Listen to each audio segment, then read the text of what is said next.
بسم الله الرحمن الرحیم. ډاکټر صاحبانو په دې هیله چې جوړ به یاست او تېره ورځ به په خیر تېره سوې وي. نن د خیره موږ تاسې نوی ټاپک لرو د معدې په باره کې. صحیح سو هضمي سیستم تقریبا هغه مین پوینټ یا هغه تر ټولو مهمه برخه چې ده یا مهم غړی د هضمي سیستم چې دغه چې ده معده ده. نو په معده باندې به کوشش وکړو چې نن اول نارمل سټرکچر واخلو، یعنی نارمل جوړښت باندې سم ځانونه پوه کړو، یو تکرار وکړو، او بل به کوشش وکړو په معده پورې مربوط معایناتونه هم وپېژنو. صحیح سو خصوصا ګاسټریک جوس انالایسس، یعنې معدې د تیزابو انالایسس باندې باید موږ تاسې خبرې وکړو په جوس په انالایسس باندې چې هغه څه رقم معاینات دي.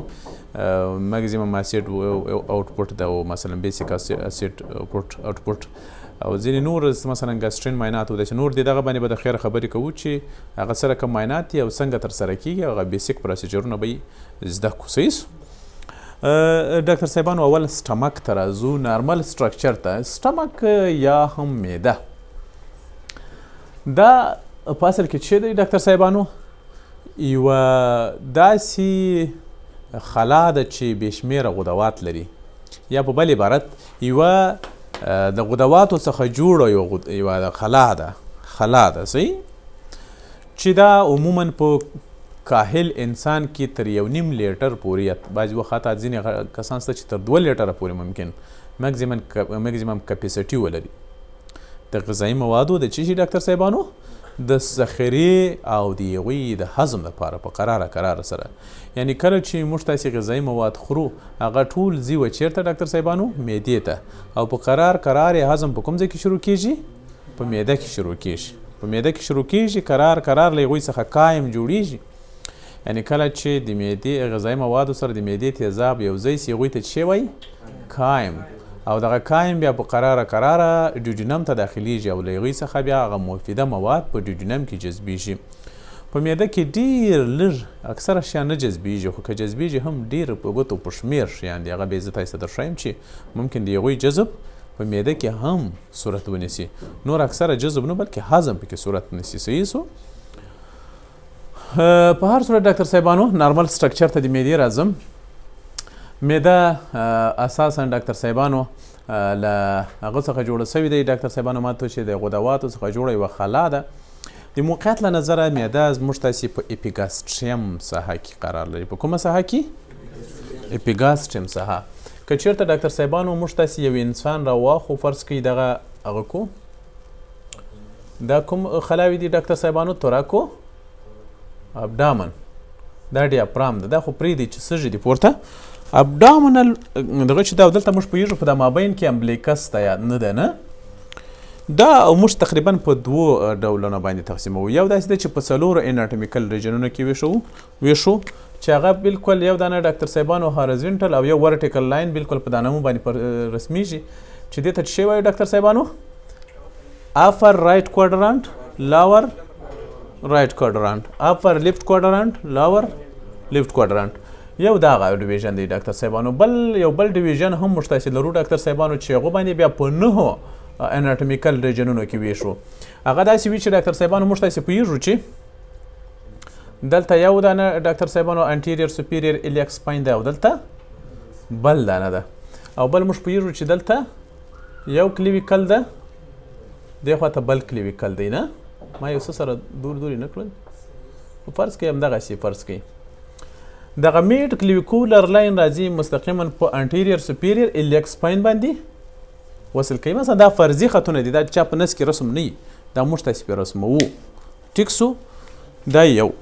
او بل داسې دی ډاکټر صاحبانو لیفټ هایپوکونډریم څخه رایټ هایپوکونډریم ته، او یو داسې دی ډاکټر صاحبانو له دغه څخه د پوسټیریر سوپیریر ایلیاک سپاین څخه و دا بلې خواته رسموو. په نتیجه کې موږ تاسې هغه ټول پر 4 ریجنونو کې تقسیم کړو ډاکټر صاحبانو. څو ریجنه سو؟ 1 2 3 4 5 6 7 9 ریجنونو کې.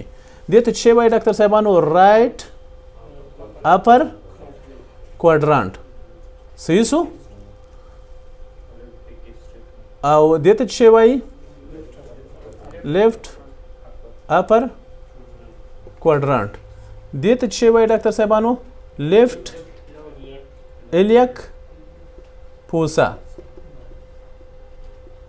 دې ته څه وایي؟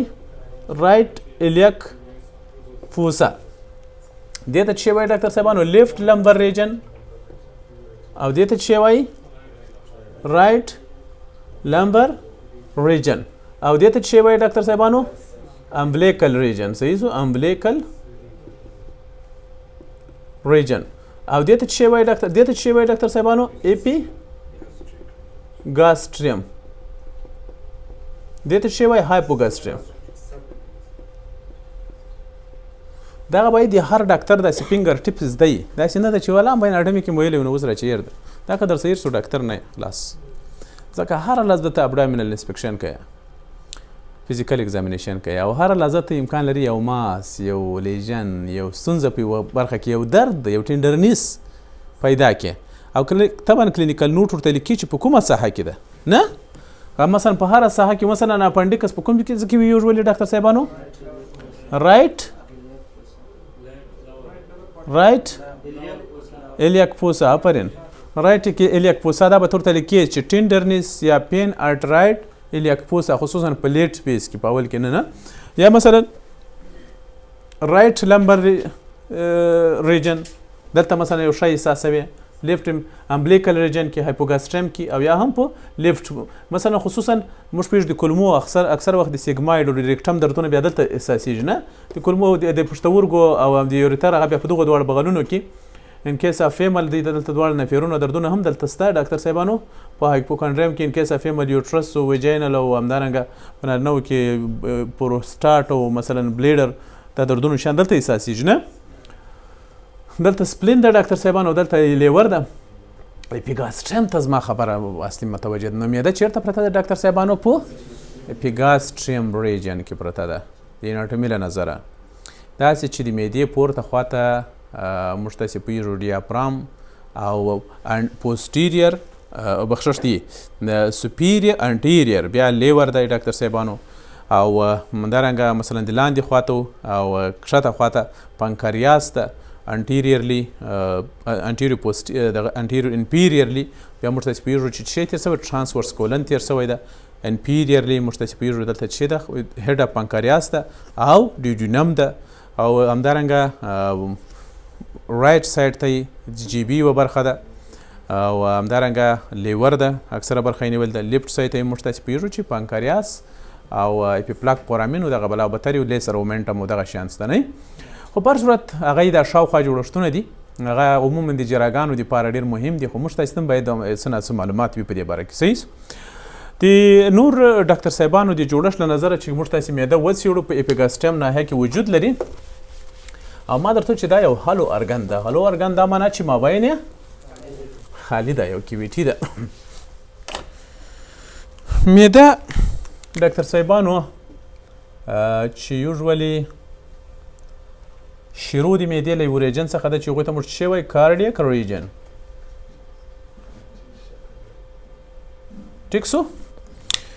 دغه برخه ډاکټر صاحبانو چې هلته د اسافیګس او د معدې په منځ کې جنکشن ده، دې ته څه وایي ډاکټر صاحبانو؟ کارډیک ریجن. دې ته څه وایي؟ کارډیک ریجن. او دا چې پورته خواته ده دې ته څه وایي؟ پنډیک ریجن یا پنډوس. صحیح سو؟ دغه برخه ډاکټر صاحبانو له دې ځای څخه تر دې ځای پورې بیا یوه تنګه ساحه ده، دې ته څه وایي ډاکټر صاحبانو؟ انټرم. دغه برخه له دې ځای تر دې ځای د چش په نامه یادېږي؟ باډي. دا برخه بیا د چش په نامه یادېږي ډاکټر صاحبانو چې دلته چې پایلورس سفنکټر هم شته، دې ته پایلورس وایي. صحیح سو؟ او دغه د باندې خواته راوتلی جوړښت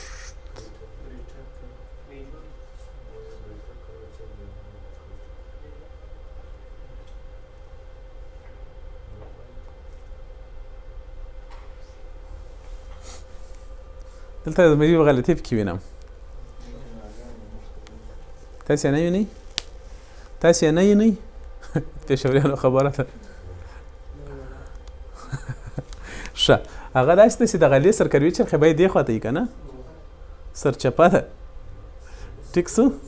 خو په هر څه تاسې هم تاسې فرض کړئ دا دې خواته دا دې خواته ده ټیک سو د دې نه وروسته بیا همدغسې لیکو ټیک سو. نو دغه برخه چې د ډاکټر صاحبانو یو څه کرویچر لري نه داسې یو انحنا لري او دا دننه خواته ورغلې ده دې ته چې وایي لیزر کرویچر چې په ډکه یې کسر دغه دغسې نه ده لیزر کرویچر یې دې خواته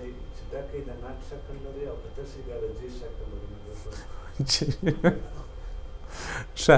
او بله خبره دا د ګریټر کرویچر بیا چې ته وایي ډاکټر صاحبانو هغه چې انحنا یې د باندې خواته وه دې ته چې وایي ګریټر کرویچر.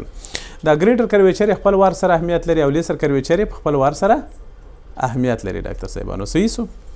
ښه په هر صورت دغه د معدې مهم اناټمیک ریجنونه او ټول ریجنونه څو سو 15 سو. یو کارډیک، دوهم پنډس، دریم باډي، څلورم انټرم او پنځم پایلورس. دغه چې دی هغه 15 مین ریجنونه دي چې ما تاسو ته یو په یو پسې وپېژندل ډاکټر صاحبانو لکه کارډیک ریجن چې و دغه چې دلته اساپیجو ګسټریک جنکشن هم شته، بل پنډک ریجن دی چې یو څه پورته تللی دی باډي چې هغه مین برخه یې د معدې پورته یعنې پنډس او کارډیک ریجن د اولاور چې ده دغه ده دغه ولې شوري پروجیکټر دغه باندې میز باندې لاس مه وهئ ټینګ ټینګ شه. بله خبره دا ده چې پایلورک ریجن بیا هغه دی ډاکټر صاحبانو چې کښته خواته دی. صحیح سو. انټرم یې کومه دی ډاکټر صاحبانو؟ دغه تنګه برخه دی پایلورس څخه د باډي په طرف باندې چې پرته ده. خو عموما پایلورس هغه برخه ده ډاکټر صاحبانو چیرته چې یو سپینکټر د ډیوډینم سره تماس پیدا کوي وروسته نه دې ساحې ته چې وایي پایلوریک ریجن. ښه په هر صورت ډاکټر صاحبانو معده اساسا موقعیت و جوړښت و هغه مین برخې ما تاسې در وپېژندلې. معده هم د نورو غړو په ډول سره هم عصبي سپلای ته ضرورت لري او هم د وینې سپلای ته ضرورت لري. معدې ته هم د وینې سپلای راغلی دی او هم عصبي. معدې ته عموما یو دانه ځانګړی رګم راغلی دی چې هغو ته موږ تاسې ګاسټریک ارټري وایو او هغه له چیش څخه منشا اخلي ډاکټر صاحبانو؟ له سیلیک ټرنک څخه. ما تاسې ته ویلي وو چې دلته تر ډیافرام لاندې په دغه برخه کې یو دغه دی ډاکټر صاحبانو فرض کړئ چې ابډامینل اورټا ده او دلته یو غټ ټرنک ورڅخه منشا اخلي چې دې ټرنک ته څه وایي؟ سیلیک. اټ از ناٹ کولیک اټ از سیلیک ټرنک. صحیح سو. له سیلیک ټرنک څخه یو مین اټري ځي چې هغو ته هیپاټیک اټري وایي نه، بل اټري ورڅخه ځي چې هغو ته څه وایي؟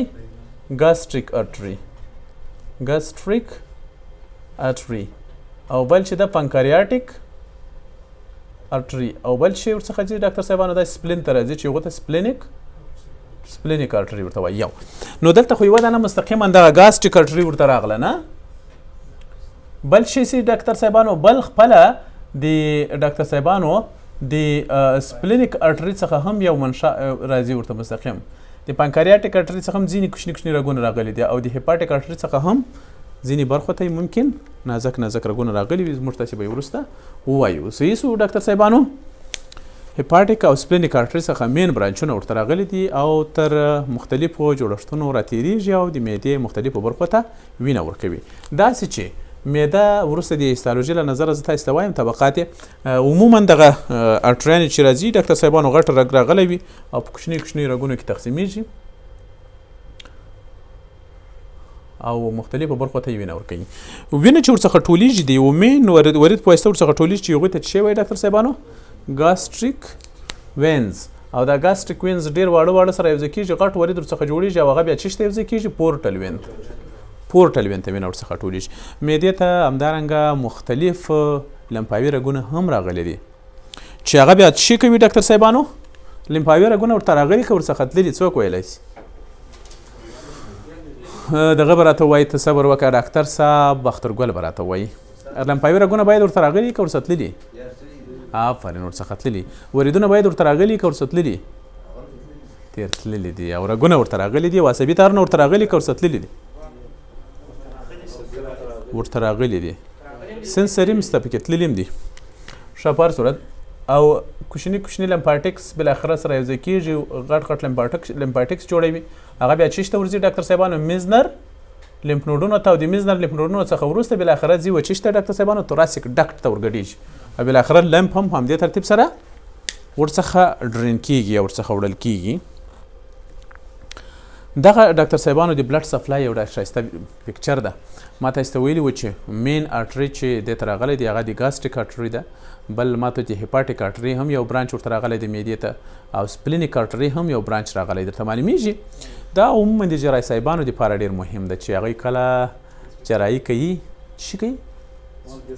آفرین ګسټریکټومي. ما تر غوږ هسټریکټومي راغله. صحیح سو. د هغوی دپاره ډېر مهم ده، خو موږ دپاره مهم ده. مثلا په دغه نقطه کې که زخم یې څونه وینه له لاس ورکولی شي، په هغه نقطه کې په ګریټر کرویچر کې، ولیسر کرویچر، پنډک ریجن او کارډیک ریجن هره برخه ته باید موږ ته معلوم وي چې کوم رګ راغلی دی. صحیح سو. نو عموما دغه درې عمده رګونه دي چې یو ګاسټریک آرټري ده، هیپاټیک آرټري او سپلینیک آرټري څخه مستقیما ګوره داسې رګونه راغلي دي او مختلفو نقطو ته یې د وینې د معدې د وینې سپلای ورکړی ده. لیمفاټکس موږ تاسې وویل او په وین باندې موږ څه بحث وکړو.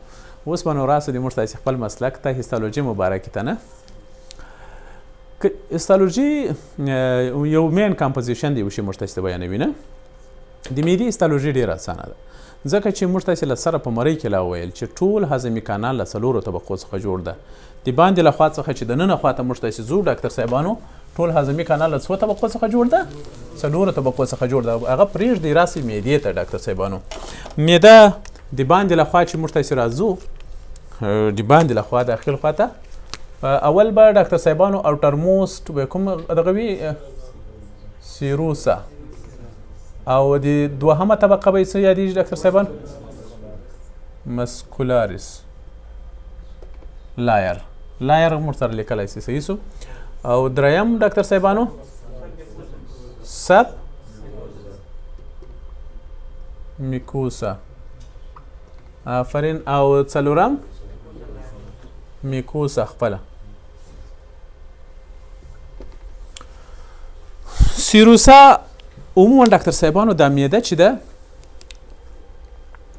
نه یوازې معده، ټول د ابډامینل ارګن بغیر د ریټروپیروټونیل ارګن څخه چې هغوی کې د پانکریاس یوه برخه او یوریټر شامل دي. نور اکثره ابډامینل ارګن چې دي ډاکټر صاحبانو دا د یوې پردې په واسطه پوښل شوي دي. هغه پرده د څه شي په نامه یادېږي؟ د څه شي؟ پیروټونیم. ډو یو هاف اني څادر له چا سره شته تاسې راکوئ؟ ډاکټر صاحب محمد نبي راکوي. تاسې فرض کوئ بس. تانکیو. دغه تاسې فرض کوئ ډاکټر صاحبانو دغه یو غټ شیټ ده، دا د څه شي په نامه یادېږي فرض کوئ؟ پیروټونیم.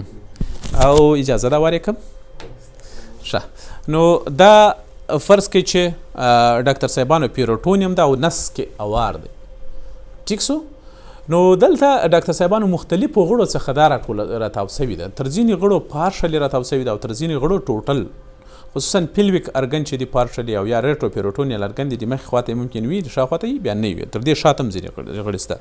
خو معده یو له هغو غړو څخه دی ډاکټر صاحبانو، معده یو له هغو غړو څخه ده چې تر دې راتاو شوي. مثلا تاسې فرض کړئ چې دا معده ده، دا معده دغسې داسې راتاو شوي ډاکټر صاحبانو. ګورئ دا معده ده. صحیح سو. دا داسې راتاو شوي ده، داسې ګورئ ټینګه او دغسې دا معده یې داسې سر ته وتل، دا بېرته داسې ورڅخه تللې ده. ورته معلومېږي؟ ګر چاپېره ترې راتاو شوه که یا او بېرته شیټ داسې ورڅخه تللی. په دغو شیټ کې بېرته دا رګونه مګونه ورته راغلي دي، ورڅخه تللي هم په دې کې دي. ټیک سو. او دغه پیروټونیم زه بیا تاسې ته وروسته ووایم تر دغه بیا دغسې راتاو شوي ده تر کولمو. دغه فرض کړئ کولمې دي. ټیک سو. دا د ورغلې ده بېرته داسې راتاو شوي ده. وینئ؟ او دلته شیپ کې ورغلي دي، وینې رګونه ورغلي دي، ورڅخه تللي دي دغسې. او هغه بیا داسې مثلا لکه د دې په څوکه پسې چې زه یو پایپ وګنډم، د دې په څوکه پسې داسې ګر چاپېره پایپ وګنډم او بیا یې داسې راواخلم داسې.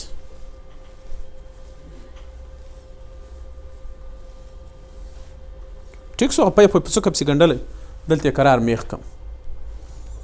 دا دوه ځایه په نس کې مښتې ده د پیروټونیم، یو لوړ دی یو کښته دی. یا پورته چې شی وایي سپیریر میزنټري په پورته په ابډامینل وال پسې مښتې، او لاندې ته انفیریر میزنټري. صحیح سو. همدا دغسې ده، دغسې یو شیټ ده. ګورئ دا شیټ تر معده هم راتاو شوی دی. تانکیو. دا تر معده هم راتاو شوی ده، خو معده یې ټوټل نه دی کور کړی ډاکټر صاحبانو. د معدې دغه ډاکټر صاحبانو لیسر کرویچر او د ګریټر کرویچر ځینې برخې ممکن د پیروټونیم په واسطه باندې نه پوښل شوي، نور ټوټل شا او مخه دواړه د پیروټونیم په واسطه باندې پوښل شوي. او دا پیروټونیم دې طبقې ته چې دغه غړي پوښي دا یو څه دی، یو فایبروماسکولر بخښش دی، یو فایبروواسکولر جوړښت ته چې دغه غړي پوښل دي معده هم یو له هغوی څخه ده. نو په دې خاطر دې ته څه شی وایي؟ سیروس. دې ته اډوانټیشیا نه وایي ځکه دا له پیروټونیم څخه جوړه دی. صحیح سو. کنیکټیو ټیشو مختلف تارونه پکښې دي او د وینې رګونه هم عادته چې په دغه سیروسا کې ورغځېدلي دي. دوهمه طبقه له هغوی څخه چې لاندې راسو ډاکټر صاحبانو بیا چې ده مسکولارس طبقه ده.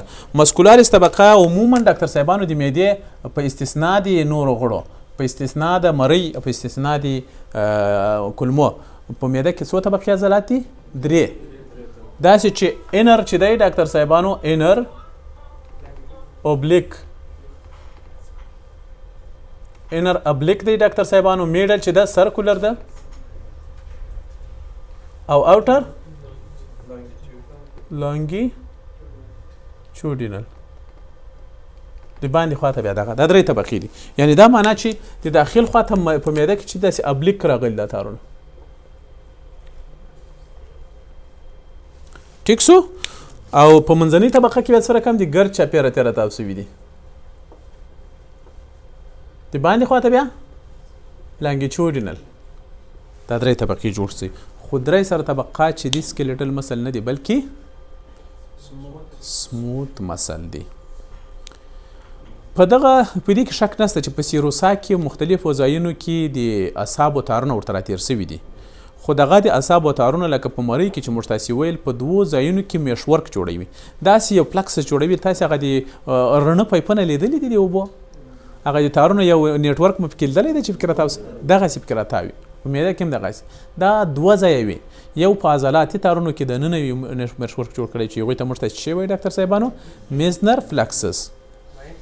او بل چې ده په دغه کې ده ماینټریک ماینټریک به که ده که میزنر به وي میزنر. او دغه چې د اوربیک فلکسس چې ده هغه په سب میکوسا کې ده چې اوربیک ته ماینټریک وایي که دغه ته آر یو شور؟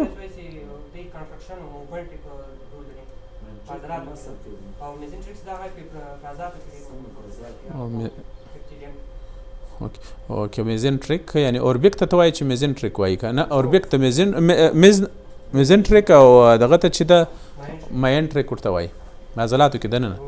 ما یو کلمه یم ته وایي ورته دې ته غږ کوي. I'm not sure again. اوکې خو بخیر یا هغه فلکس ده. صحیح. خو دونه مې په یاد ده چې په سب میکوسا کې اوربیک فلکسس ده. دا بل میزنر و که ماینټریک و دغه نه ما څخه میزنر دغه اوربیک ته تاسې وایي چې دغه هم وایي اوربیک فلکسس یا میزنر.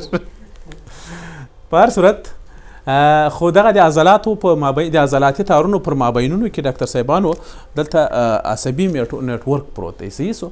چې دا داسې نیټورک نه دی ډاکټر صاحبان. دا خپل ګنګلیاګان هم لري په عضلاتو کې دننه ګنګلیاګانې جوړوي. د معدې په 2 ځایونو کې ګنګلیاګان شته. ګورئ ګنګلیاګان how can define me what is ganglion؟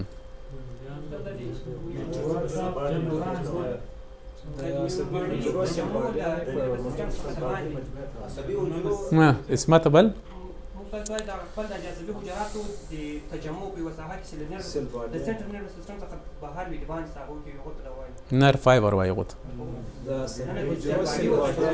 سلباډیانو. آفرین ډېر ښه دوام سیاره تکړه یاست ماشاءالله تکړه یاست. ته وایي څه اسمه ته د هغه چې ده collection of cell body outside of the sinus is called ganglion او inside the sinus is called nucleus. آفرین نیوکلای ډېر ورته وایي. نو دا معنا چې دلته نیوکلایونه پکښې کیسته دا معنا چې سیلباډیان خو نو پېژنئ تاسې خو ګورئ دغه اوس درس بلې خواته ولاړ نه شي چې موږ په دې باندې مشرتي یو. دا سیلباډي ده او دا یې اکسون ده او دا یې ډینډورایټ دی نه د دغو تجمع.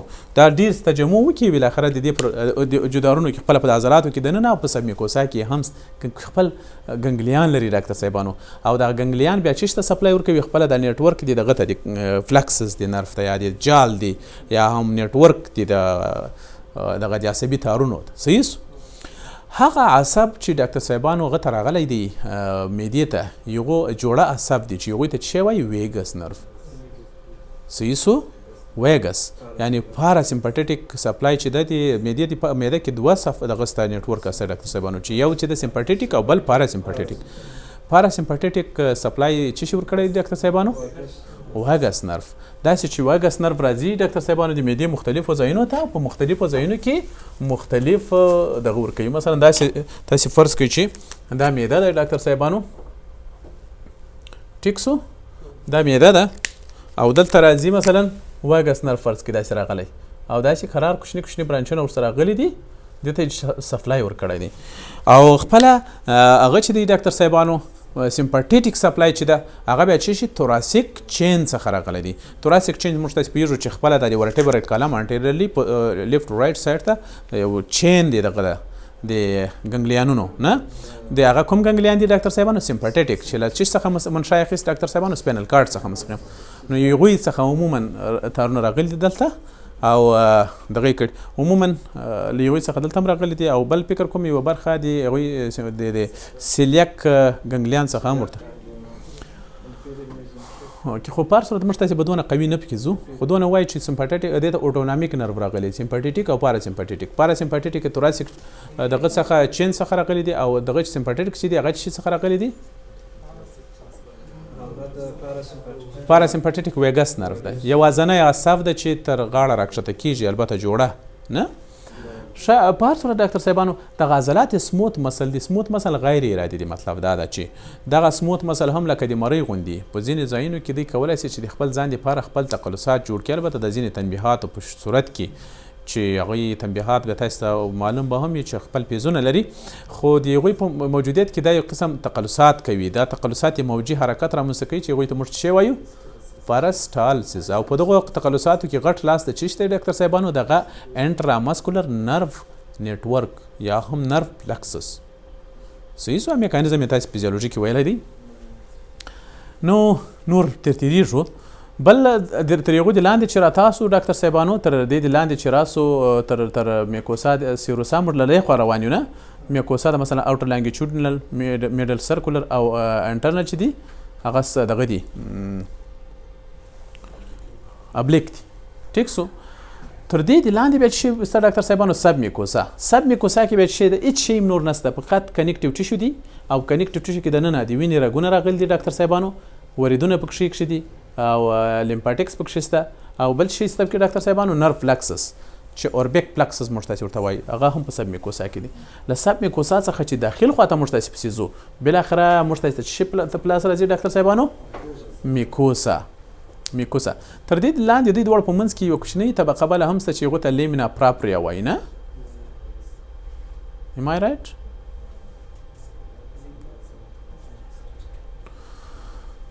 بیا له دې داخل خواته چې ولاړ سو موږ تاسې میکوسا په مخه راځي ډاکټر صاحبانو میکوسا بیا په خپل وار سره موږ تاسې پوهېږو چې پر څو طبقو باندې ویشل سوي ده ډاکټر صاحبانو په دریو طبقو باندې ویشل سوي ده چې یو اپیتیلیل لایر ده خپله اپیتیلیم طبقه ده بل چې د لیمنا پراپریا او مسکولاریس میکوسی چې هغه بیا په خپل وار سره انر سرکولر او اوټر لانګیچودنل کوچني نازک تارونه د عضلاتو دي هغوی هم خپل تقلصات ترسره کوي او هغه بیا داسې کوي داسې لکه قسم ویبریشن ورکوي د غذایي مواد چې دي په مابین کې پراته دي د هغوی تقلصات چې دي هغه پاراسټالسیس کې خاص لاس نه لري هغه بیا په چیش کې لاس لري ډاکټر صاحبانو ویبریشن کې او یا هم لکه یو شی چې مخ ته ټیله کوي داسې ولکه شرابي یې ډاکټر صاحب خبره دغه یو شی چې په هغه سطحه باندې شرابي چې تر څو هغه خصوصا په کولمو کې د دې رول ډېر مهم دی چې هغه جذب سي صحیح سو او خپله په دغه طبقه کې هم د دې په هغه کې ډېر غټ رول لري د هغه په افرازاتو کې د باندې راوتل د غدواتو په میکوسا کې ډاکټر صاحبانو میکوسا طبقه چې موږ تاسې وګورو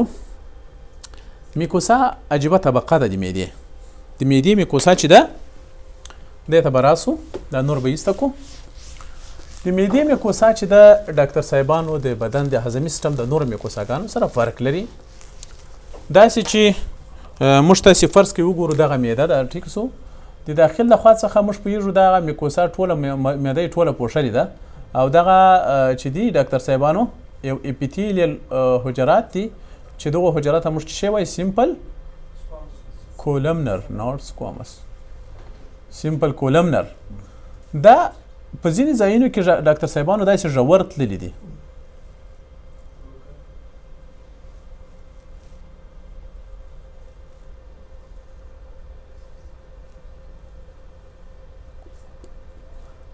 او ژور تللی دي ډاکټر صاحبان دلته یو قسم دغه رامنځته کړي دي سوري رامنځته کړي چې دې ته څه وایي ګاسټریک پیټس ورته وایي دې ته دغه پیټس بل شی نه دي ډاکټر صاحبانو دغه غدوات دي دا غدوات ډاکټر صاحبانو یوزولي چې وي دا کېدای شي سیمپل ټیبولر وي لکه داسې دې ته څه وایي سیمپل ټیبولر یا هم کېدای شي برانچډ وي ډاکټر صاحبانو مثلا داسې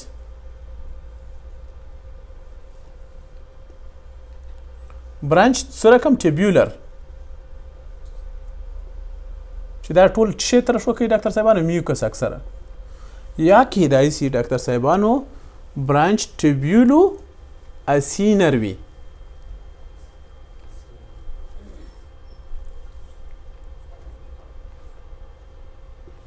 سر مخلاصو چې دا په دغه کې عموما ډاکټر صاحبانو په خپل په د قناتونو کې د نن چې کوم غدوات دغه کې یو قسم ګابلټ سیلز ته چې هغه سر خدوامدار چې میوکس طرف شو کیږي او دغه میوکس راځي د معدې داخل پوشي د معدې داخل ټول د اپیتیلیم په سطح باندې یو طبقه سته ډاکټر صاحبانو چې هغه طبقې ته موږ څه وایو میوکس لایر لکه غوړ سوی سی وي او دغه میوکس چې دلته وجود لري اسید نسی کولای چې دې باندې فشار راولي او یا معده زخم کی یا اسیډیټي یا پیپسین نسی کولای چې دلته ځینې پروټینونه لایس کی صحیح سو دغه د لپاره پروټیکشن ورکوي دغه میوکس له کومه کیږي خپل د اپیتیلیل حجراتو کې ځینې حجرات سته ګابلټ سیلز چې یا میوکس سکریټینګ سیلز سته چې هغه میوکس سره شو کوي او دا یې غوړ ساتلی دی یا یې لونس مرطوب ساتلی دی بله خبره دا ده ډاکټر صاحبانو په دغه غدواتو کې چې داخل خواته راځو دلته موږ تاسې وګورو چې مختلف حجرات سته پکې یو رقم حجرات سته ډاکټر صاحبانو په یو دغه نیک حجرات دي نیک حجرات اکثره چې دي ډاکټر صاحبانو هغه سره کم حجرات میوکس سره شو کوي دام بل حجرات دي ډاکټر صاحبانو پیرایټل حجرات دي دا ټیک سو چې دا چې تر شو کوي دا خو میوکس سره شو کوي ډاکټر صاحبانو میوکس او پیرایټل سیل چې افرین پیرایټل سیل چې دی HCl پلس انټرنزیک فاکتور افرین نو دغه HCl د چش پیسې جوړ شروع کیږي تر شو کیږي د پیرایټل سیل دلته یو رقم نور حجرات هم ست پکې ډاکټر صاحبانو چې هغه ته چپ سیل وای چپ سیل بیا چې دغه کوي اپیپسین تر شو کوي دلته ځینې نیرو انډوکراین حجرات هم ممکن پکې وي بیسل سیلز هم پکې شته یو خو تر دې لاندې کوچني نور حجرات هغه ته بیسل سیلز وایي هغه بیا دوامداره دا ریپلیس کوي دلته ځینې نور نیرو انډوکراین حجرات هم ممکن پکې شته چې مثلا هغه بیا یو قسم هارمونونه افرازوي هغه ته لوکل هارمونونه وایي لکه ګاسټرین او داسې نور صحیح سو هغه ته دې ته څه وایي نیرو انټریک سیلز یا انټیرو انډوکراین سیل صحیح سو بعضې خلک ورته ارجنټپین سیل هم فکر کوم وایي دغه حجرات چې دي بیا شي پرازوي ډاکټر صاحبانو فرض کړئ لکه ګاسټرین یا ځینې نور وی آی پي داسې نور دغه دي وازو اکټیو انټسټاینل پیپټایډ خو هغه دلته ډېر پام وړ نه دي په کولمو کې بیا ډېر د پام وړ دي CCK نه کولیسیسټوکینین دا ټول چې دي دغه نیرو انډوکراین حجرات په واسطه باندې څه رقم کیږي افرازیږي یو خبر دلته یو فرموله په یاد لرئ ډاکټر صاحبانو اکثره وخت له ما څخه به هم دغه کېدل یېرېدل چې اوس دغه HCl د چپ سیل په واسطه باندې تر شو کیږي او که د پیرایټل سیل دا ګډوډېږي نه دا اکثره وخت ګډوډي دې لپاره به زه یو فرموله در وښیم په HCl څه معنا ډاکټر صاحبانو هایدروکلوریک اسید یا په بل عبارت ډاکټر صاحبانو د پروټون پاور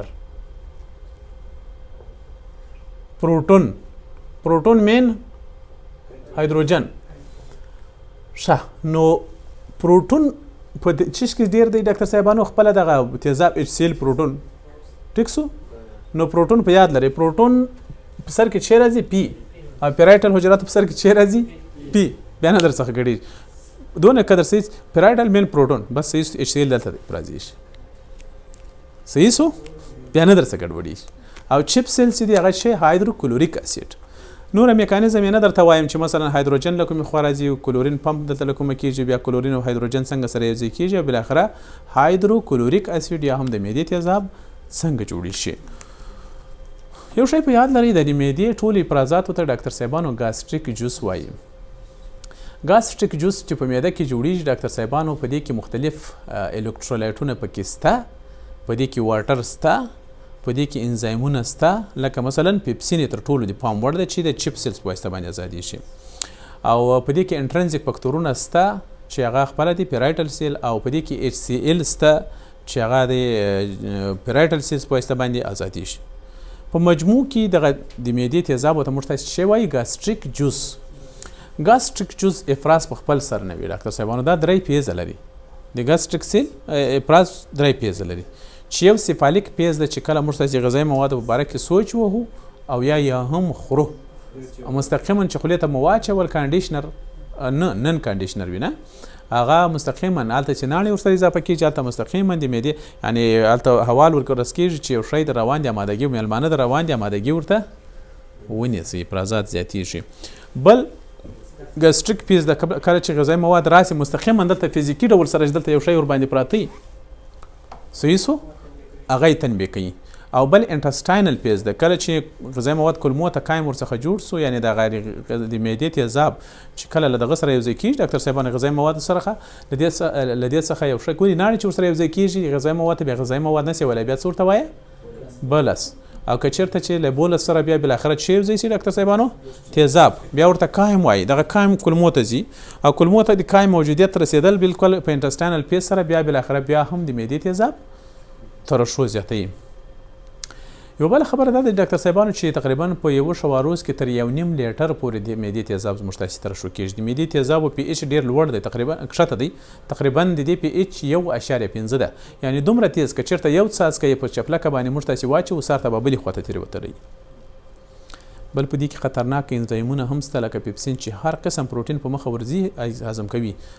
ګوري هډوکي موږ تاسې خورو هغه هضم کوي، مختلف کلک مواد هضم کوي د معدې تیزاب. د معدې تیزاب وظیفه یوازې هضم نه ده بلکې د دې وظیفه انټي مایکروبیل هم ده، دا خپل د میکروبوز دا انټ ایمونیټي کې راځي، د موږ تاسې په ذاتي معافیت کې راځي، مختلف مایکرو ارګانیزمونه هم راته وشني. د معدې تیزاب باید خپل اندازه ولري، که چېرته تر اندازې زیاتېږي هم تاوان ده او که کمیږي هم تاوان ده. که کمیږي دې ته اکلوروهایدرا وایي موږ تاسې خپله ناروغي ده، او که چېرته زیاتېږي هایپر اسیډیټي ورته وایي چې هایپر اسیډیټي ډېر مشکلات جوړوي چې یو هم د معدې او د مرۍ او د کولمو زخمونه دي. صحیح ده؟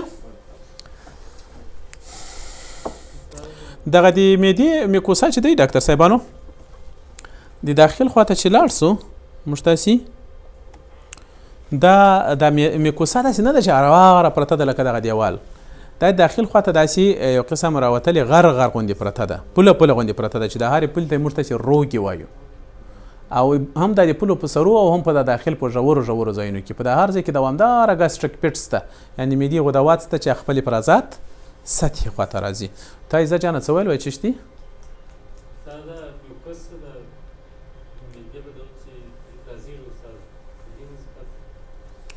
میوکس بله وظیفه نه فقط پروټکشن د لایر ده، دا د معدې تیزابو څخه د شاوخوا عضلات او یا میکوسا ساتي چې زخمي نه شي ګرانه، صحیح دا ساتي. نور په هضم په دغو شیانو لبریګیشن او په دې شیانو کې رول نه لري د غذایي موادو. دغه ګورې د معدې مختلف ریجنونه دي او عضلاتي طبقه ده او روږې دي او ګاسټریک پیټس او شاوخوا سیروسا مختلف ریجنونه دي چې ما تاسې ته مخکې ویل کارډیک ریجن، پنډس ده او مثلا بیا باډي ده او انټرم ده او همدارنګه پایلورس ده او بالاخره د ډیوډینم سره د دوی تماس ده، لیزر کرویچر او ګریټر کرویچر دواړه پکې شته.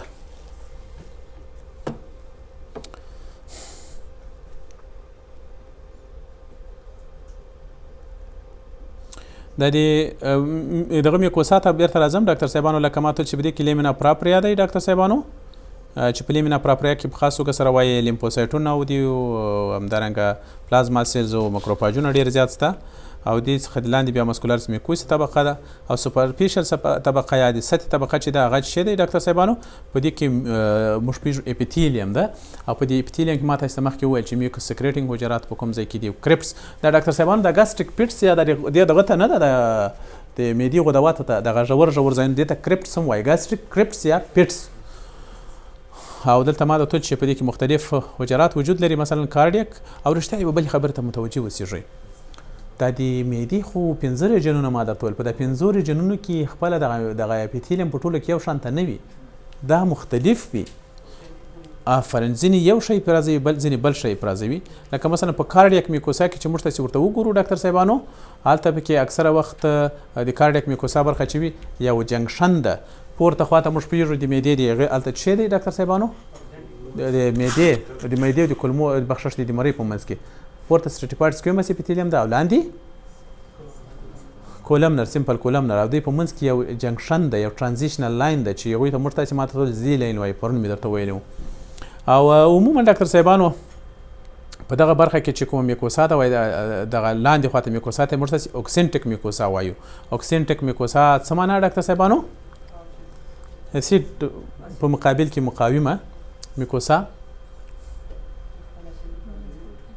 او خپله د معدې د ګاسټریک او د پنډوس برخه او د باډي برخه چې ده د اکسنټک میکوسا چې بېخاره یا ډېر زیات تیزاب ترشح کوي او انټرل میکوسا چې دی ډاکټر صاحبانو هغه انټرم پایلورس دغه کوي هلته بیا تیزابیت پکې یو څه کم یعنی HCl یا په بل عبارت پورته خواته چې دی دغه چپ سیلز یې ډېر زیات دي او لاندې خواته یې بیا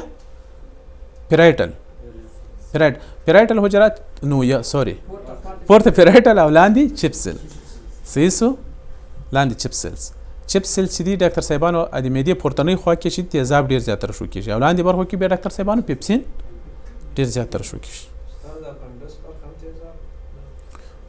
د پنډس په برخه کې بېخاره بې اندازې ډېر تیزاب ترشح کېږي سټمک ډیاګرام ده چې ما تاسو ته مخکې ترشح دغه تشریح کړله او واقعا ډېر ښایسته ډیاګرام یې نه دی ښکلی مختلف طبقات دي باندې خواته سیروسا ده او مسکولاریس ده او سب میکوسا ده او میکوسا ده او په دې کې مثلا لیمینا پراپریا او همدارنګه مسکولاریس میکوسی او اپیتیلیل لایر او ګاسټریک پیټس یا کرپټس دا یې هم ډېر واضح رسم کړي دي دوا دي چې دا کار هر چا کړی دی ښه نو دغه غدوات یې ما تاسې در وپېژندل ډاکټر صاحبانو نه حجرات طبیراسو فقط ګلنډز چې دي ډاکټر صاحبانو پیرایټل یا اوکسنټک سیلز چې دي ډاکټر صاحبانو ما تاسې دې ته په دې خاطر پیرایټل سیل تاسې اني اړیا ولې دې ته پیرایټل سیل وایي ډېر د څه شي په جدارو کې دي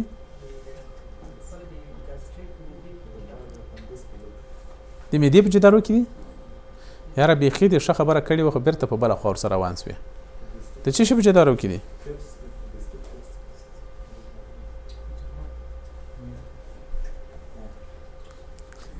پیرایټل خپله جدار ته وایي نه خپله دغه نه وي ګوره د اسینای په جدار کې دي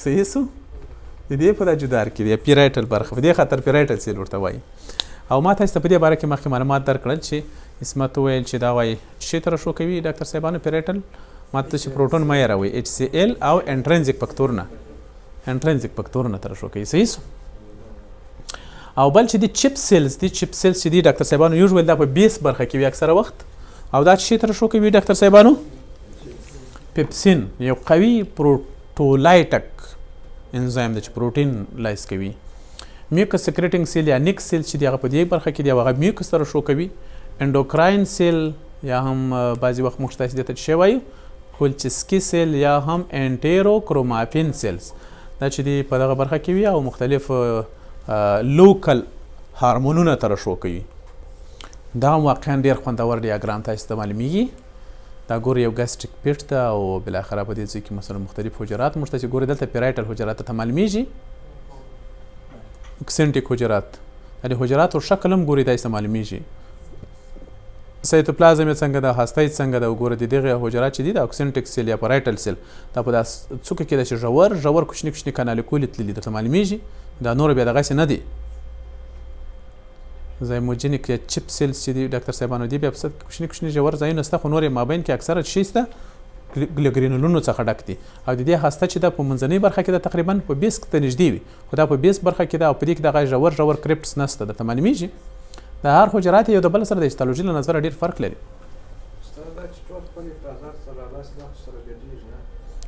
نو باید سره ګډ سي خو نو ځکه ورته ګاسټریک جوس وایي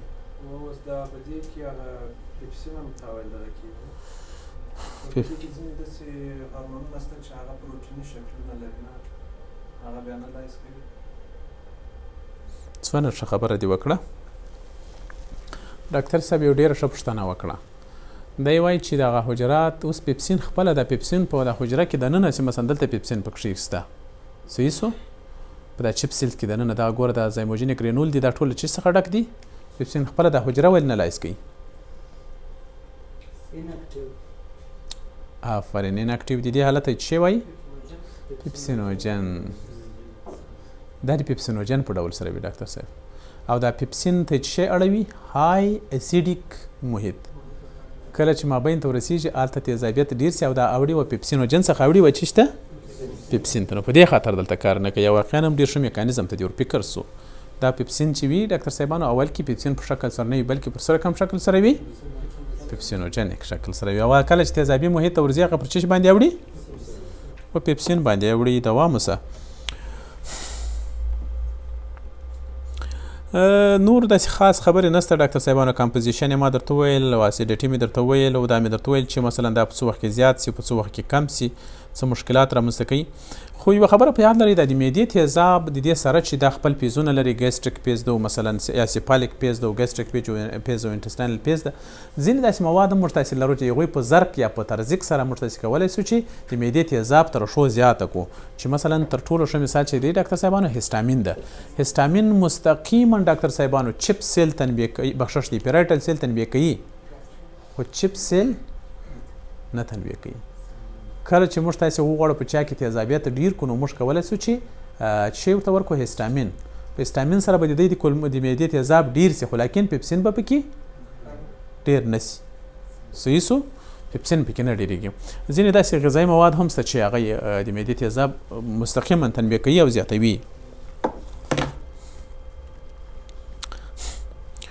دا هم دغه حجرات دي چې دلته پکې ښودل سوي دي ډاکټر صاحبانو تاسې اوس د شکل له نظره هم ورباندې پوهېدای سئ خو دا تاسې په هیستالوژي کې ځانونه ورباندې وژلي دي ډاکټر صاحبانو خسته خو نه سواست اناټومي څه نه څه فیزیالوژي او هیستالوژي موږ تاسې وویله د معدې صحیح سو دا چې کامباین سره روان یو موږ تاسې هم سمه دي موږ په اصطلاح باندې درشته هم ورسې جوړه کړې ده او ښه هم دغسې ده چې دغسې باید وشي صحیح سو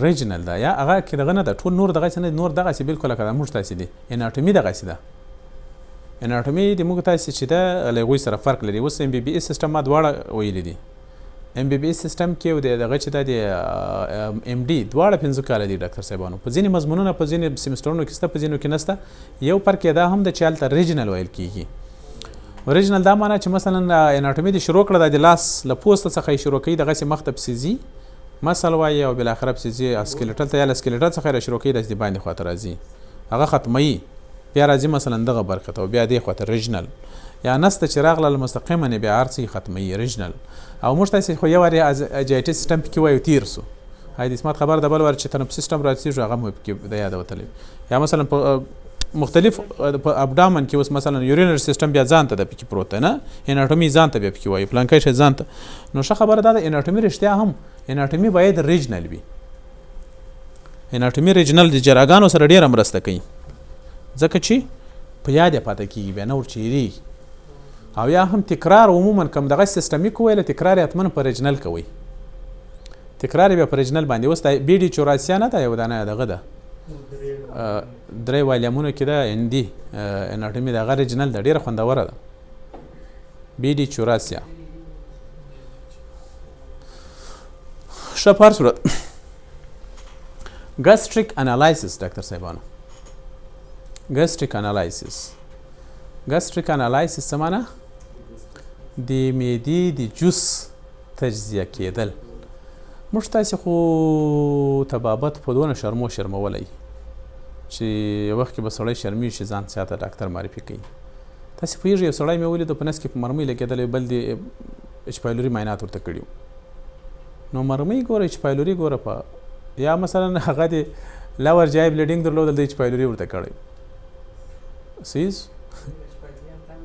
د دې بغیر بل شی پیژني سټول انالایسس یا سټول ډي آر او اچ پایلوري بغیر بل شی پیژني نه د خلک نو تر ټولو ښه خبره دا ده چې په مروج طبابت کې اوس دغه شی د ما ډېر ښه زده ده زه یې باید نوشته کم خو د ما د لابراتوار والا هم نه پوهېږي لپاره پکار دا ده چې زه یو وخت کې د ما له لابراتوار والا سره عملي کار وکم ټرین یې کم او له هغو وروسته بیا دی ماته دا کار وکړي او دا کار د ځینې ناروغیو په تشخیص کې ډیر مهم ده ګاسټریک انالایسس د مختلفو ناروغیو په تشخیص کې ډیر مهم ده او د هر چا باید زده وي خصوصا هغه څوک چې غواړي د معدې ډاکټر وي هغوی دپاره یا په هغو سنټر کې خو دا باید بیخي اویلیبل وي دغه معاینات صحیح سو د معدې تیزاب ما ته استولی و چې اساسا د معدې هایدروکلوریک اسید پکې شته صحیح سو پیپسین پکې شته هغه زیاته برخه او بل شي شته پکې میوکس واټر او دغسې نور شیان پکې شته خو د موږ تاسې د ګاسټریک انالایسس په ډېر هدف مو څه شوي ډاکټر صاحبانو تیزابیت زیاتوالی او کمیدل بل په پیپسین صحیح او په میوکس باندې بعضې وخت موږ تاسې یو څه تاکید کوو ځکه چې وګورو چې میوکس پروډکشن یې هلته شته که نه شته صحیح سو نو ټیسټ فار ګاسټریک سیکریشن د معدې د تیزابو بخشش د ترشحاتو دپاره ځینې معاینات شته لکه ټیسټ فار ګاسټریک اسید سیکریشن د تیزابو سیکریشن دې دپاره موږ ډاکټر صاحبانو هسټامین سټیمولیشن ټیسټ لرو هسټالوک سټیمولیشن ټیسټ لرو پینټوګاسټرین یا هم پیپټوولن چې ورته وایي سټیمولیشن ټیسټ انسولین میل ټیسټ او بل ټیوبلیس انالایسس ټیسټ دوهم ټیسټ فار پیپسین د پیپسین دپاره پیپسین انهیبیټري ټیسټونه شته او ټیسټ فار میوکس پروټین کانټینټ اف د میوکس او ټیسټ فار انټرنزیک فکتور د انټرنزیک فکتورونه شیلینګ ټیسټ چې ما تاسو ته ویلي و دوهم ټیسټ فار ګاسټرین د ګاسټرین هارمون دپاره ټیسټونه دي لکه مثلا سیرم ګاسټرین دی او ګاسټرین پرووکیشن ټیسټ دی لکه مثلا سیکریټین ټیسټ او کلشیم انفیوژن ټیسټ چې دا خاص دواړه د زولنجر الیسن سنډروم دپاره کیږي صحیح سو خو په هر صورت راځو به د خیره یو په یو به داسې دغه یو دوه سلایډ شته او نور ښایسته هم نه خلاص نور په کته هغه ټیسټونه به داسې لږ در وپېژنم صحیح سو ما یې صرف نومونه درته واخیستل اول هسټامین ټیسټ څه رقم کېږي یو دغه مخکې له دې چې په دې باندې راسم ډاکټر صاحبانو یو ډاکټر صاحبانو دغه ټیسټ څنګه کیږي او څه معنا د ګاسټریک انالایسس څنګه کیږي ډېر په اسانه سره چاته انجیټو اچول کیږي صحیح سو سهار وختي او له هغو نه وروسته ډاکټر صاحبانو جوس راخیستل کیږي او تجزیه کیږي که چیرته داسې وي چې مثلا دغه جوس اول 15 دقیقې بعد راټولیږي کلیکټ کیږي او بالاخره انالایز کیږي دا بیا خپله اندازه لري خپله نارمل والیو زه تاسو ته درښیم یو بیسیک اسید آوټپوټ دی ډاکټر صاحبانو بیسیک اسید آوټپوټ ده بل میکزیمم اسید آوټپوټ دی صحیح سو ځینې کسان دي چې اوس دا بیسیک اسید آوټپوټ څخه د دوی د تیزاب اندازه ډیره وي نو موږ تاسې پوهېږو چې بیا په ځینې مرضونو باندې باید شک وکړو لکه په زولنجر الیسن سنډروم او یا نور هغه اسباب باندې باید فکر وکړو چې معدې تیزاب ډیروي میکزیمم اسید آوټپوټ لري او که چېرته بیسیک آوټپوټ کم وي بیا مثلا په هغو ناروغۍ چې لکه کلوروکایدریا او اټروپي د معدې او داسې نور په دغو شیانو باندې باید فکر وکړو صحیح سو نو له دې جملې څخه مثلا موږ تاسې دغه صحیح سو نارمل خو موږ تاسې وکتل اوس موږ تاسې خپل ځان امتحانوو چې ته ودرېږه د دغو سړي دا چپ سیلس پیرایټل سیلس دي کار کوي که نه کوي صحیح د ده پیرایټل سیل یعنې معدې اټراپي خو نه ده کړې په اټراپي کې عموما پیرایټل سیل کمیږي نو څه شی ورکوو ډاکټر صاحبانو هسټامین ورکوو هسټامین چې ورکو نو وبګورو څو برابره به د اسید پروډکشن زیات کړي په هغو صورت کې چې د ده پیرایټل سیل سم وي او کله چې مو دا ورکړل 15 دقیقې وروسته باید مستقیما موږ بیرته انجیټوب د لارې دغه راپورته کو او بالاخره انالایز یې کو هغه راپورته کو د معدې تیزاب یا هم ګسټریک جوس او په هغه ګډۍ باندې باید بیرته انټي هسټامین ورته ورکو ځکه چې هسټامین خپله ډېر زیات سایډ افیکټ لري ډاکټر صاحبانو او دا په ځینې کسانو کې کانټرا انډیکیټډ دی لکه خصوصا په استما کسانو کې صحیح دوهم هسټالوګ دی ډاکټر صاحبانو یا هم بیټازول تجارتي نوم ده دغه بیټازول یا هسټالوګ چې دی ډاکټر صاحبانو دا بیا یو بل کم مواد چې هسټامین ته ډیر ورته والی لري دا هسټامین تقریبا 0.04 ملي ګرام ورکول کیږي په باډي ویټ باندې ډاکټر صاحبانو صحیح سو دا ورته ورکول کیږي البته او بالاخره وروسته هغه طریقه ما تاسو وویل صحیح سو البته دا هم سب کیوټانس باید ورته ورکړي تر دا جلد لاندې لکه انسولین او بل چې د هسټالوګ هغه څونه ورکول کېږي ډاکټر صاحبانو 1 څخه تر 15 مایکروګرام ام جی پر کیجي حساب ورته کیږي باډي ویټ او بل اخره دا هم ورکول کیږي سب کیوټانسلی او وروسته بیا اسید کتل کیږي چې اوس مثلا پروډکشن استکیا دغه به هیستالوک چې د تر هیستامین شو په دې خاطر د چې دا به بیرته انټي هیستامین ته ضرورت نشته او دا ساید افیکټ کم لري.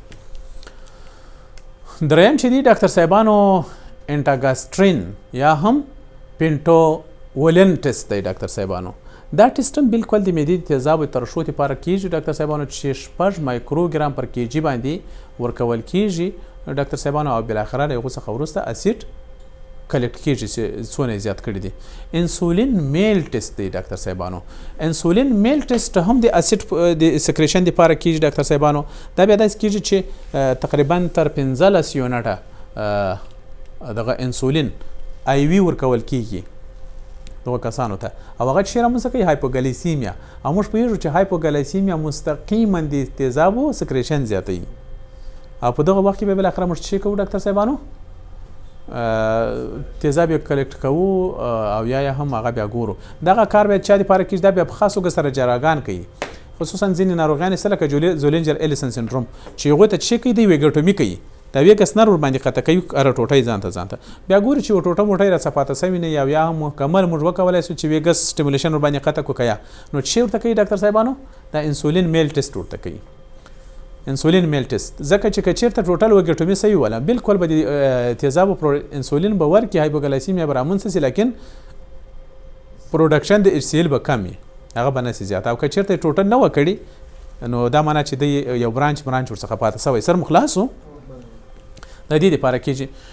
او بل چې دی ډاکټر صاحبانو ټیوبلیس انالایسس ټیسټ ده.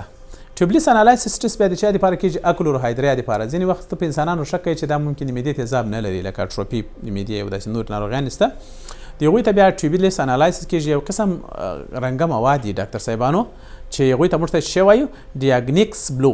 ډیاګنیکس بلو چې دی دا موږ ته په غذایي موادو کې ورکوي یو رقم ابي رنګ ده.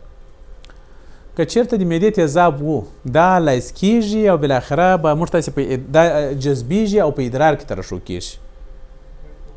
نو کوم په ادرار کې ولیدل مطلب دا ده چې د ده تیزاب شته د معدې او کوم پکې ونه لیدل نو دا مطلب چې د معدې تیزاب نشته یعنی دا سړی په اکلوروهایدریا باندې اخته ده. نو د اکلوروهایدریا دپاره موږ ته کوم ټیسټ کوو ډاکټر صاحبانو ټیوبلیس انالایسس ټیسټ یا ټیوبلیس انالایسس د دې ټیسټ نوم ده او دغه کې خپله څه دی ډاکټر صاحبانو ډیاګنیکس بلو یو قسم ډای ده. سر مو خلاصېږي زه څه درته وایم ښه سیګنیفیکنس د دې هغه ګټې ما تاسو ته مخکې ویل چې نارمل والیو لري ډاکټر صاحبانو د هر یوې مثلا بیسیک اسید آوټپوټ چې ده تقریبا 1.5 تقریبا تر 2 ملي اکویلنټ پر هاور دی ډاکټر صاحبانو صحیح سو او میکزیمم اسید آوټپوټ چې دی ډاکټر صاحبانو 12 تر 40 ملي اکویلنټ پر هاور دی صحیح سو. او عموما ډاکټر صاحبانو د معدې په زخمونو کې موږ تاسو پوهیږو بیسیک آوټپوټ او میکزیمم آوټپوټ چې دی ډاکټر صاحبانو بعضې وخت لوړ سوي وي او ممکن په اکثره وختونو کې لږ کښته وي خو په زولینجر الیسن سنډروم کې دا دواړه سره کم کېږي لوړ وي دا دواړه لوړ وي ګورئ غټ معاینات ده. عموما ډاکټر صاحبانو بي ای او او ام ای او یا بیسیک اسید آوټپوټ او میکزیمم اسید آوټپوټ په چش کې زیات وي ډاکټر صاحبانو ډیوډینل السر په وخت کې زولینجر الیسن سنډروم په وخت کې او اناستوموټیک السر په وخت کې. په دغه وخت کې عموما اناستوموټیک السر نو درته وایم په دغه وخت کې د اندازه ډیره وي او د دې اندازه کښته په څه وخت کې وي ډاکټر صاحبانو یا اکلوروهایدریا چې دې ته هلته موږ تاسې وایو پرنیشس انیمیا یا اټروپیک اسټرایټس په وخت کې اکلوروهایدریا په بعضې وخت په ګیسټریک السر چې مثلا زیات السرونه په معده کې او بعضې وخت ډاکټر صاحبانو د معدې په مختلفو سرطانونو کې هم د دې تیزه اندازه یعنی میکزیمم اسید آوټپوټ او بیسیک اسید آوټپوټ کمیږي. ټیسټ فار ګاسټرین خو پیژنئ چې یو موضوعي هارمون ده او ما تاسو ته مخکې وویل چې د جي سیل په واسطه باندې ترشح کېږي چې دا خپله د نیرو کروماپین حجراتو له جملې یا انټیرو کروماپین د حجراتو له جملې څخه و چې په معده په غدواتو کې او په کولمو کې دا ترشح کېږي البته ډیورنم برخه کې دا خپل اندازه لري تقریبا نارمل اندازه یې له څو څخه دی ډاکټر صاحبانو له 0 څخه تر 200 مایکرو بخشش دی پیکوګرام پر ملي لیټر ده. د دې اندازه بعضې وخت لوړېږي که چېرته مثلا د دې اندازه تر دې لوړه سوه دې ته موږ ته څه وایي هایپر ګاسټرینیمیا او هایپرګاسټرینیمیا په مختلفو ناروغیو کې زیات خاصه توګه سره په ګیسټرینوما لکه مثلا چې زولینجر الیسن سندروم یعنی دا معنا چې د دغو نیورو انډوکراین حجراتو یا هم د دغو انټیرو انډوکراین حجراتو یا انټیرو کروماپین حجراتو په سرطانونو کې د خپل سرطان وي ډاکټر صاحبانو دا به زه تاسو ته وایم په یو وختونو کې د دې اندازه زیاتېږي نو دا په څه شي کوو ډاکټر صاحبانو په وینه کې کوو په وینه کې خپل لکه د نور هارمونو لیول داسې ساده خپل سټیپونه لري په هغو باندې کوو خاص توګه سره د دې ګاسټرین لیول په کومو وختونو کې زیات وي ډاکټر صاحبانو اټروپیک ګاسټرایټس په وخت کې ډاکټر صاحب زولینجر الیسن سندروم په وخت کې او د معدې د ځینې جراحیو څخه وروسته د دې اندازه زیاتېږي او اخري سلایډ ده او بس خلاص ډاکټر صاحبانو دغه یو سلایډ ده چې هغه ګاسټرین پرووکیشن ټیسټ دی ډاکټر صاحبانو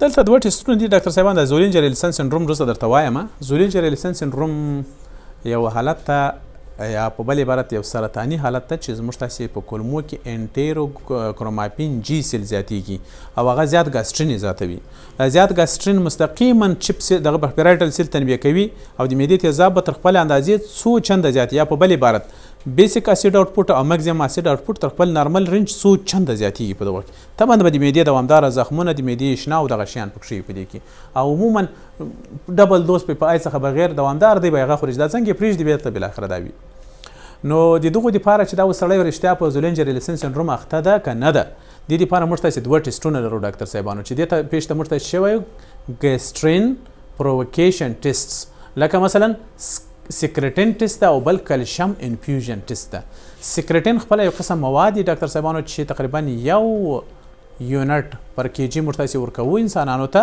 او چېرته دغه ورکو له هغو نه وروسته چې مثلا موږ تاسې په وینه کې هغه وګورو ګاسټرین تقریبا 50% به سره کمي ډاکټر صاحبانو تر خپل نارمل حالت زیات شوي البته 15 منټه وروسته موږ تاسې پوهېږو چې دا ټیسټ مثبت ده او دا سړی پر چش باندې اخته ده زولینجر الیسن سندروم باندې اخته ده بل ټیسټ دی کلشیم انفیوژن ټیسټ ده کلشیم چې بعضې وخت موږ تاسې انټراوینسلی چاته ورکو کلشیم البته 5 ګرام پر کیجي پر هاور ورته ورکو 3 ساعته وروسته که چېرته موږ تاسې د ده په وینه کې ګاسټرین ولیدل چې تر خپل نارمل حد یعنی څونه تر 200 پیکو ګرام پر ملي لیټر لوړ سوي دي 50 چنده زیات نو دې ته موږ څه وایي 3 ساعته بعد یا وارې مثلا په نارمل حالت کې وکتل هغه هم له ځان سره ولیکل وروسته مو کلشیم ورته انفیوژ کړل 3 ساعته بعد مو بیا وکتل نو که چېرته 50% په هغوی کې زیاتوالی راغلی او بیا هم موږ تاسې ویلی سو چې